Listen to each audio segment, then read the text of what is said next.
t'a menti. La stabilité, ce n'est pas une vie sans problème.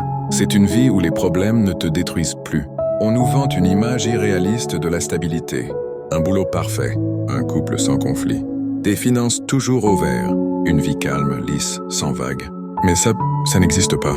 La vraie vie, c'est des factures qui tombent quand tu t'y attends le moins, des gens qui te déçoivent, des plans qui s'écroulent, des moments où tu doutes même de toi-même. La différence entre quelqu'un de stable et quelqu'un qui souffre, ce n'est pas le nombre de problèmes, c'est la manière dont il y fait face. La stabilité, c'est quand tu stresses, mais tu ne paniques plus. Tu tombes, mais tu sais comment te relever. Tu perds quelque chose, mais tu ne te perds pas toi-même. Avant, un problème te paralysait. Aujourd'hui, il t'oblige à réfléchir. Avant, une difficulté te faisait abandonner. Aujourd'hui, elle te fait t'adapter. Et ça, personne ne t'en parle assez. Être stable, ce n'est pas être fort tout le temps. C'est avoir des outils. Savoir demander de l'aide. Savoir économiser quand ça va bien.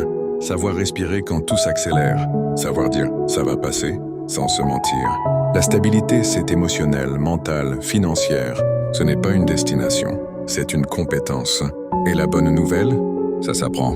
Chaque problème que tu gères au lieu de fuir, chaque épreuve que tu traverses sans t'effondrer, chaque fois que tu choisis la lucidité plutôt que le déni, tu construis ta stabilité. Alors non, ta vie ne sera jamais parfaite, mais elle peut devenir solide. Et quand tu es solide, les tempêtes ne disparaissent pas. Elles cessent juste de te faire peur.